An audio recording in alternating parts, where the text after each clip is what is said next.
Halo bro, apa kabar nih? Baik, baik. Oh ya teman-teman, mungkin di sini ada yang baru pertama kali lihat Pak Eka ya. Pak Eka ini adalah CEO sekaligus founder dari Pintar Forex. Pak Eka boleh diperkenankan untuk memperkenalkan diri sama teman-teman dan juga boleh cerita nih kira-kira udah berapa lama dan ada pengalaman apa ya di industri forex ini? Oke, perkenalkan saya Eka Saputra. Saya boleh dibilang salah satu penggagas dari bintang.com. Pengalaman terkait industri forex sebetulnya bermula dari tahun 2008 di mana saya coba jadi salah satu investor di salah satu perusahaan forex terbesar di Indonesia. Saya juga punya pengalaman di tim riset dan analisis selama 4 tahun di perusahaan nasional dan multinasional. Ya mungkin itulah pengalaman-pengalaman saya di industri ini. Wah udah lumayan lama juga ya Pak Eka. Lumayan. Sebelumnya gini nih, sekarang kan lagi pandemi nih. Mm-hmm. Nah, gua kan tahu nih, lu kan ada beberapa bisnis lain di forex ini. Kira-kira bisnis-bisnis lu yang lain terkena dampak nggak sih dari pandemi ini? Sebenarnya sih hampir semua lini bisnis kena ya. Nggak mungkin kalau misalkan nggak berimbas dari pandemi ini. Cuman yang terdampak paling keras ya kalau lu bisnis retail ya.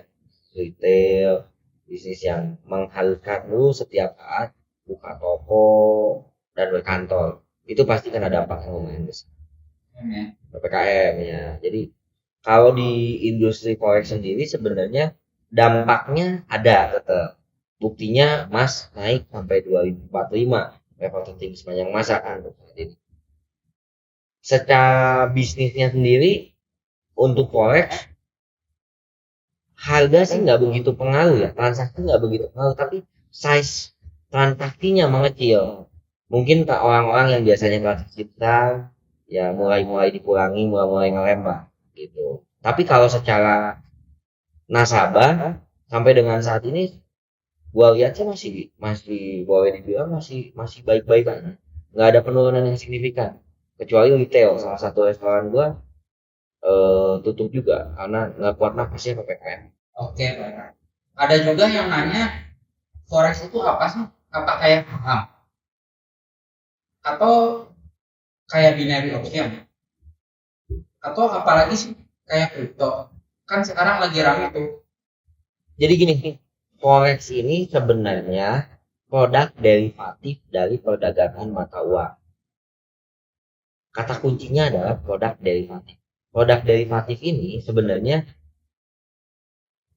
yang kita perjualbelikan kontrak. Jadi kalau ada teman-teman misalkan ya yang bilang bahwa kalau harga emas ke bawah, udah kita bayar aja rame-rame, harga pasti ke atas. Jawabannya tidak mungkin. Mau berapa ratus triliun rupiah pun yang dimasukin ke forex itu tidak akan pernah berpengaruh sama pergerakan aslinya. Karena yang ditransaksikan adalah kontrak derivatif. Nilainya ya. Nilai kontraknya. Kita nggak bertransaksi di pasar sebenarnya.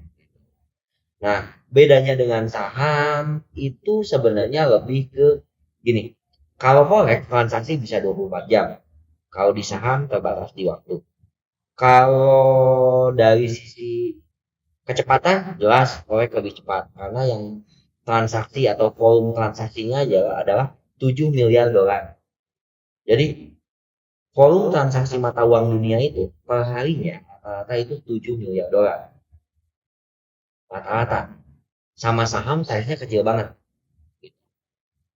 Kemudian kalau di saham itu ada antrian. Jadi pada saat lu mau beli belum tentu dapat di harga yang lu mau. Di forex itu ada garansi di mana kalau lu mau beli pasti ada yang jual, kalau lu mau jual pasti ada yang beli. Ada garansi seperti itu. Langsung ya. Langsung. Ditambah lagi sebenarnya satu hal yang bikin forex ini boleh dibilang untungan adalah leverage. Leverage ini boleh dibilang kayak pengungkit loh. Kalau lu mau transaksi saham, misalkan kita bicara saham BCA di sekitar 30 ribuan. Lu pengen untung 1000 dengan transaksi itu loh, Berarti lu modalnya adalah 30.000 dikali 100 lembar, itu kurang lebih sekitar 3 juta. Kalau harga BCA-nya naik 1.000 rupiah jadi 31.000, lu itu baru untung 300.000 rupiah dengan modal 3 juta. Sedangkan pergerakan saham itu harusnya rata-rata kalau BCA ini mungkin bisa 1.000 ya pergerakannya sehari, tapi untuk saham-saham yang biasa kayaknya enggak ya. Nah, sedangkan di forex karena kita mainin leverage 1:100, kalau kita samain dengan saham yang tadi, pada saat kita mendapatkan keuntungan 1.000 tadi, ya harusnya cuma dapat 300.000, itu di forex itu dikali 100 lagi, sama dengan 30 juta. Kalau seandainya kita punya leverage 1:100 gitu. Kalau menurut gua, kalau lu mau investasi untuk tabungan masa tua, itu lebih benar di saham dibanding di forex. Atau lu mau investasi untuk tabungan sekarang, lebih benar di saham dibanding jangka panjang ya. Betul. Alasannya karena di saham kalau lu trading saham, kalau lu trading di atas 5 tahun, cenglinya sih 10 sampai 15 tahun, itu pasti cuan punya. Tapi saham-saham yang boleh dibilang blue chip ya, saham-saham yang aman, pasti cuan punya. Tapi kalau lu butuhnya, misalkan ceritanya lu butuh tambahan penghasilan bulanan, kayaknya kalau di saham lu agak memaksakan diri. Kenapa? Modalnya pertama dengan leverage 1:1, lu transaksi 3 miliar, lu harus siapin modal 3 miliar, itu udah pasti berat. Antara keuntungan dengan potensi profit itu terlalu jomplang. Yang kedua, dibandingin sama option yang lagi ramai sekarang kan, ada option, binary option. Sebetulnya binary option ini boleh dibilang sama dengan forex, produk turunan dari pasar mata uang sebenarnya. Bedanya, kalau forex kita bicara poin atau pips, kalau di binary kita bicara waktu.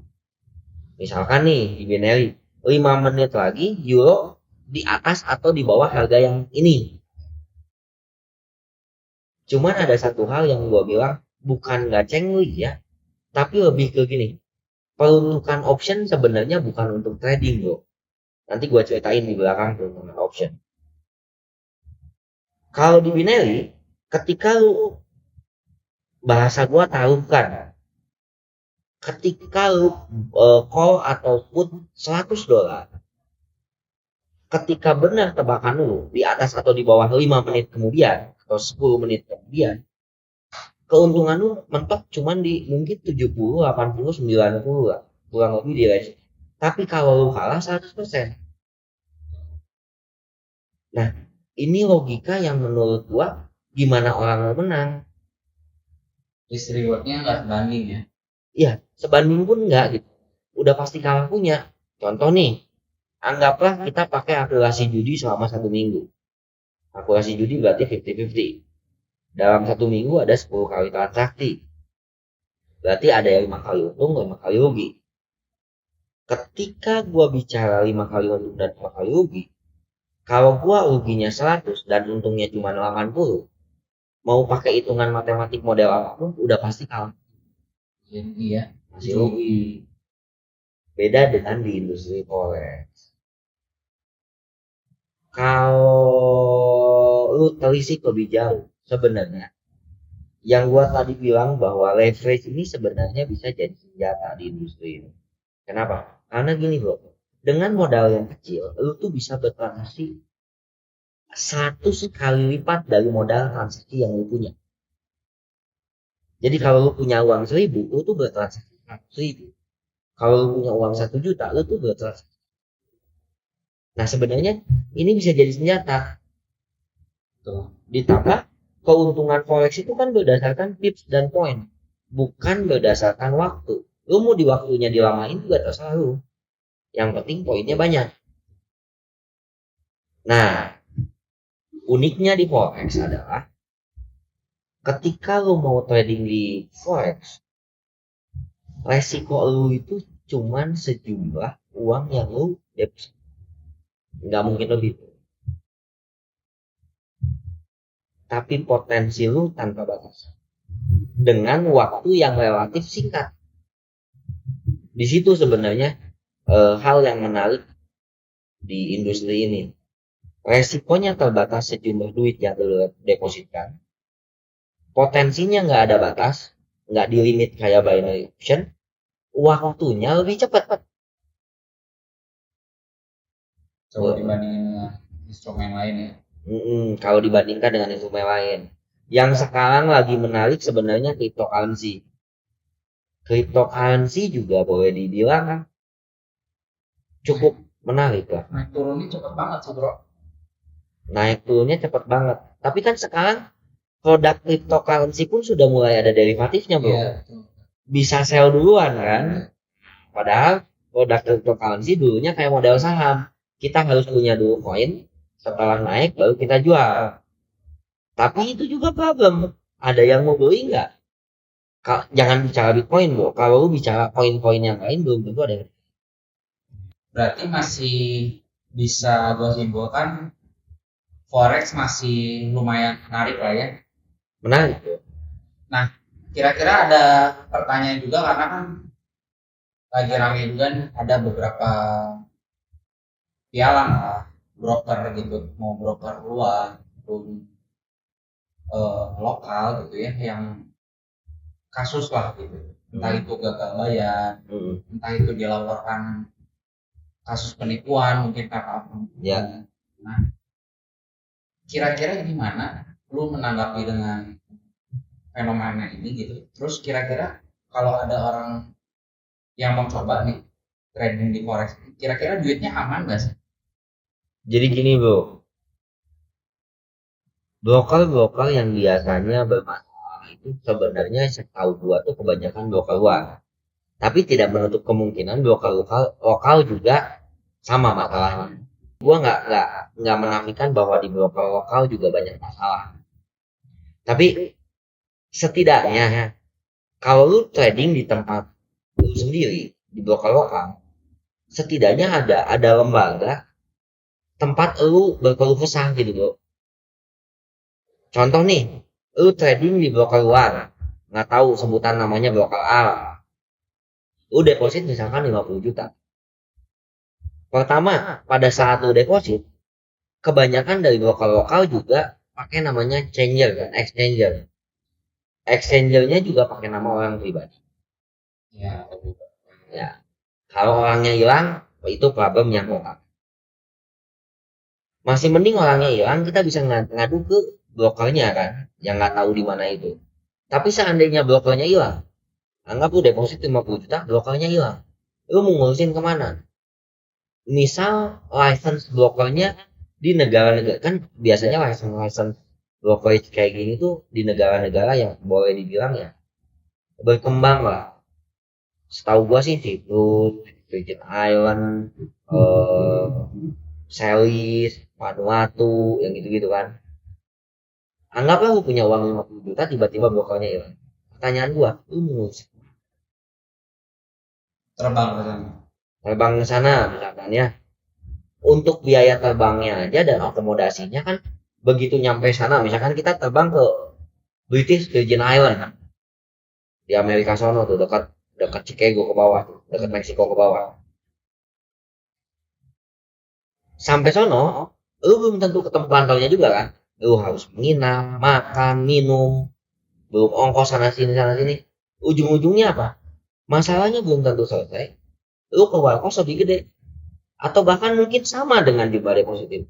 Yang tadinya cuma rugi 50 juta atau hilang 50 juta, bisa jadi hilangnya 100 juta. Double ya. Double. Kalau dan lagi sebenarnya broker-broker yang dari luar sana lebih murah, memang lebih murah. Tapi buat gua dan saran juga ke teman-teman mungkin ketika nilai depositnya sudah lumayan besar, cuman bayar komisi sedikit beda-beda $5, $3, gue pikir sih kayaknya mending cari yang aman lah di Indonesia gitu ya. Toh di Indonesia juga banyak gitu. Di Indonesia juga banyak. Ada total 48 broker setahu gue yang masih eksis sekarang. Masih boleh dibilang ketika terjadi sesuatu nih, lu bisa ngadu. Ada namanya lembaga atau Badan Pengawas Perdagangan Berjangka dan Komoditi di Indonesia di bawah Kementerian Perdagangan, Bapepti gitu. Jadi setidaknya lu bisa ngadu. Kalau ngomong aman dan nggak aman ya relatif sih, tapi setahu gua kalau lu nggak salah pilih brokernya aman-aman aja. Terus ada pertanyaan juga nih, emang trading forex itu bisa menguntungkan? Bukannya forex itu dibandarin ya? Jadi gini bro, kalau balik lagi, kalau nasabah semuanya rugi, artinya nggak mungkin bisnisnya berkembang dan nggak mungkin banyak perusahaan pialang bertumbuhan.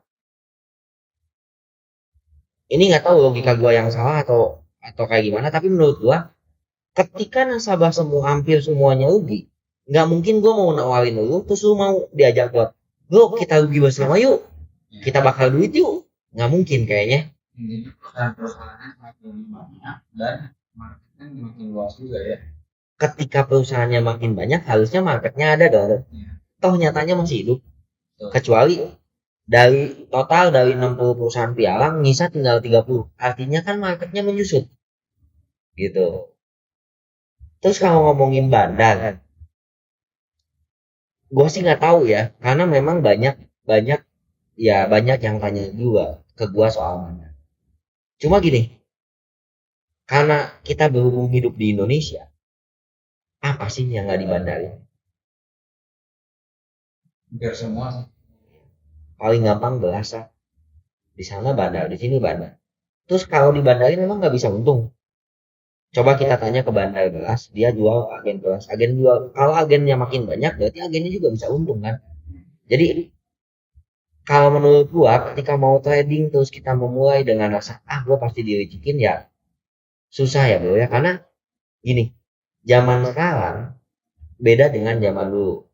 Tahun 2008 gua pertama kali trading itu nggak ada MetaTrader. Jadi waktu itu mantaunya kalau nggak via by phone, namanya DQ, itu gua harus datang ke kantor pialang, terus ngeliat monitor yang banyak, cuman ngeliat angka doang, nggak ada grafik sama sekali. Banyak potensi kecurangan ya. Kalau bisa jadi dicurangi dengan kondisi kayak gitu. Kalau sekarang kita MetaTrader, kalau kita download MetaTrader di handphone, itu mungkin kita bisa buka aplikasi atau harga dari mungkin banyak perusahaan pialang. Artinya ketika pialang A mau nyurangin harga, B, C, D, E itu bisa jadi pembanding dengan sangat cepat dan mudah. Gampang banget lah ya. Gampang. Nggak usah pakai yang begitu dah. Kalau misalkan kan gua nggak ngerti meta di handphone dan lain, ya udah gini. Lu buka MetaTrader yang di-installin sama si marketing pialangnya, kemudian lu nonton Metro TV. Gampang banget kan? Tinggal dibandingin ya. Tinggal dibandingin harganya mirip nggak, sama nggak. Gitu. Jadi kalau menurut gua bandar dari sisi mencurangin kayaknya enggak deh. Gitu. Kecil lah ya.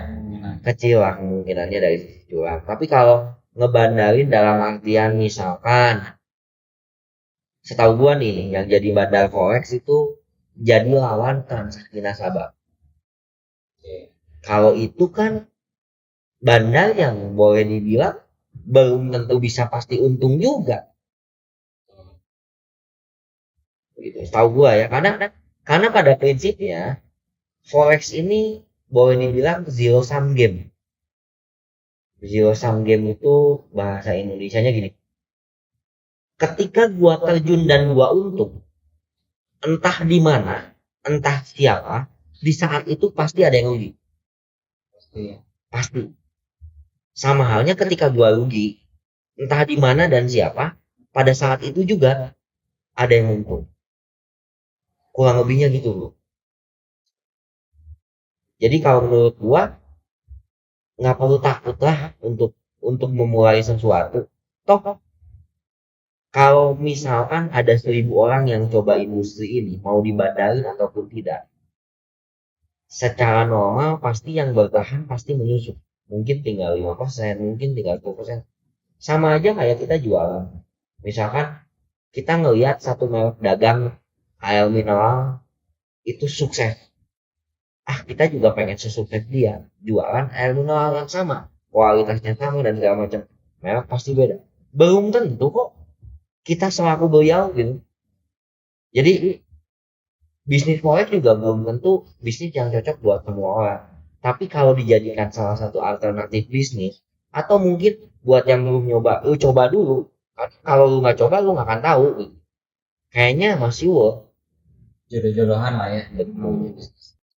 Nah, misalnya bro, teman-teman di sini mau mulai coba trading forex. Kira-kira modal yang ideal berapa? Terus mereka ini harus mulai dengan trading manual atau pakai robot? Karena sekarang kan lagi rame juga tuh robot. Iya. Yang target kerjanya bisa 1 hari. Sebenarnya gini bro, kalau lu mau ngomongin modal, idealnya tuh nggak ada.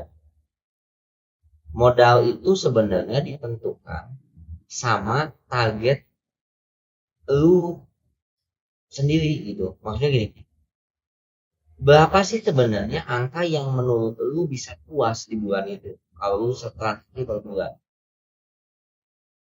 Dari angka itu lu kali 10 lah atau kali 15 kali. Tujuannya buat apa sih dibikin kayak begitu? Karena gini, kebanyakan orang kalah dari trading forex itu gara-gara overtrade. Bisa jadi karena dia overconfidence tradingnya, atau mungkin dia juga ngerasa bahwa yang dia hasilkan selama transaksi ini belum memenuhi kebutuhannya. Nah, untuk itu makanya target daripada atau modal, kebutuhan modal itu harus disesuaikan sama targetnya. Contoh nih, lu pengen penghasilan tambahan sebulan 20 juta rupiah. Ya mau nggak mau, modal lu setidak-tidaknya 200. Tujuannya supaya open transaksi lu juga nggak terlalu kecil, juga nggak terlalu besar, terus target transaksinya juga nggak terlalu banyak, dan poinnya juga nggak terlalu lebar. Itu sih. Terkait kalau bicaranya bagusnya robot atau manual, ya gua secara pribadi sebenarnya lebih menyarankan lu trading manual dulu. Alasannya cuma satu, ketika lu bisa trading manual, untuk masuk ke robot itu jadi lebih mudah. Tapi kalau seandainya lu ikut robot yang kayak sekarang ya, sekarang lagi bermunculan tuh rame banget tentang robot-robot trading yang menghasilkan profit harian 0,5 sampai 1% sekali. Bahkan boleh dikatakan itu fixed income. Nggak salah loh. Kalau lu ikut itu tuh sudah cuan dari sana, gue bilang nggak salah. Tapi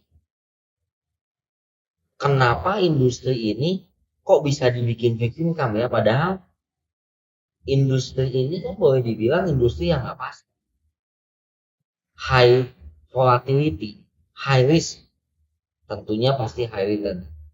Nah, kalau menurut gua, saran gua nih, lu lebih baik belajar manual dulu, trading plan lu secara manual, ya lu bikin jadi otomatis, jadi robot kayak gitu.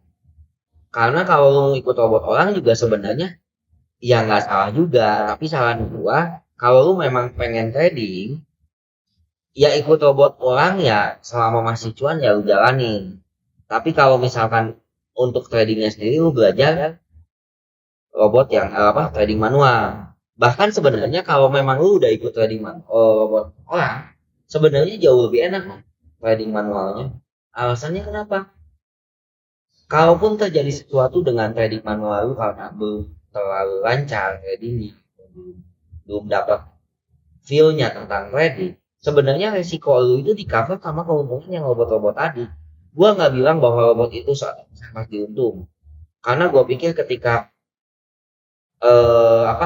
dia menjanjikan 1% ataupun 0,5% sehari, kok mirip-mirip money game ya, mirip-mirip Ponzi, tapi ya sudah lah, nggak usah pikirin itunya. Selama lu masih bisa cuan, sebenarnya itu ada kesempatan yang boleh dibilang kesempatan yang cukup baik lu buat belajar trading manual. Karena ketika lu terjadi resiko di trading manualnya masih di cover sama hasil dari trading robot itu. Kalau menurut gua sih kayak gitu ya. Ini kita bicara jangka panjang ya, jangka pendeknya.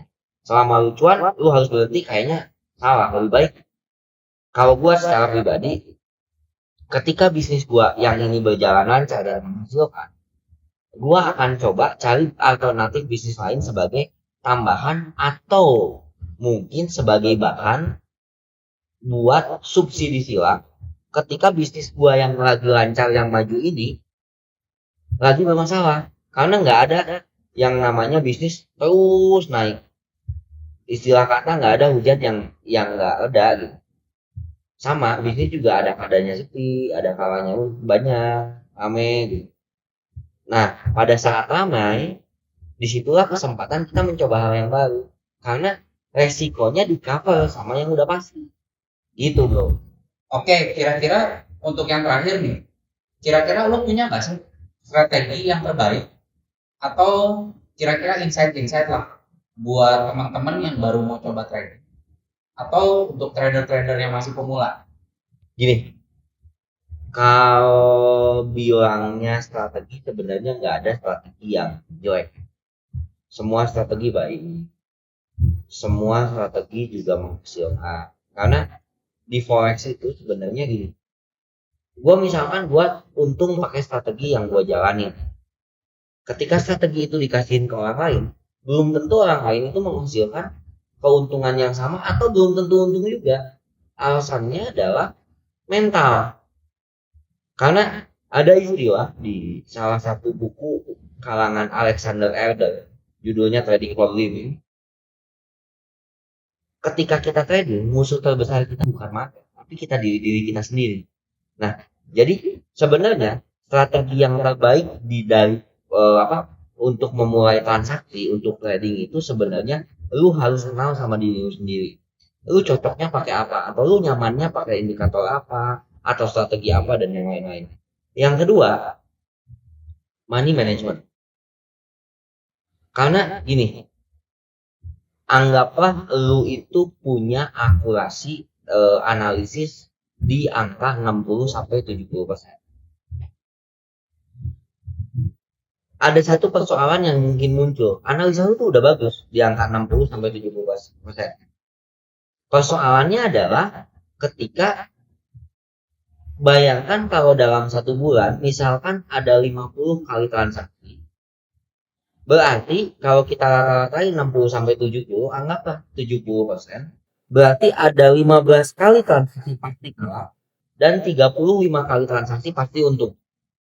Persoalannya yang muncul adalah kalau seandainya transaksi kalah itu dimulai dari transaksi pertama sampai ke 15, mampu nggak lu buka posisi transaksi ke 16 yang notabene transaksi itu sampai dengan transaksi ke 50 pasti cuan. Itu yang lu harus pikirin, probabilitasnya ya berarti. benar, itu lu harus pikirin. Yang kedua, kalau lu pengen belajar tentang forex dan lain-lain, sebenarnya sekarang tuh banyak perorangan tuh yang buka kelas-kelas forex, kelas edukasi forex berbayar. Tapi saran gua nggak ada salahnya daripada lu berbayar seperti itu, lu kumpul, karena lu di Bandung juga, lu kumpul di sini tempat-tempat para trader tiap hari Jumat, apalagi tiap malam juga cukup ramai lah buat orang-orang yang trading bareng di sini. Lu gali pengalamannya, cari ilmu dan segala macam. Karena strategi trading itu nggak bisa dikopi. Strategi trading itu tuh sebenarnya kalau gua bilang, kalau boleh diistilahin tuh cerminan dari diri lu sendiri. Lu nyamannya di mana? Tiap orang tuh beda dari sisi risiko, modal, beda dari sisi kepuasan atau targetnya dan lain-lain. Jadi sebaiknya kenalin diri sendiri, belajar dari yang udah dulu tahu tentang industrinya, usahakan mereka udah share pengalaman pahitnya, jangan diulangi. Meskipun pasti diulangi, tapi diusahakan jangan diulangi. Kita belajar dari kesalahan orang. Betul. Itu sih saran gue, bro. Paling gampang ya jangan terlalu banyak mikir. Balik lagi, karena semua orang nggak cocok sama semua bisnis. Artinya tuh jodoh-jodohan. Jangan kebanyakan mikir, lu coba dulu. Setelah lu coba, baru lu renungkan cocok atau enggak, baru lu pikir untuk lanjut atau tidak. Karena kalau lu nggak coba, lu nggak akan pernah tahu. Oke bro, thank you banget buat insight-insightnya buat gua sama buat teman-teman kalian. Juga teman-teman, kalau masih ada yang bingung atau mau ditanyain lagi, teman-teman tinggal komen di kolom komentar di bawah ya. Oke, thank you. Gua undur diri dulu. Thank you semua. Makasih.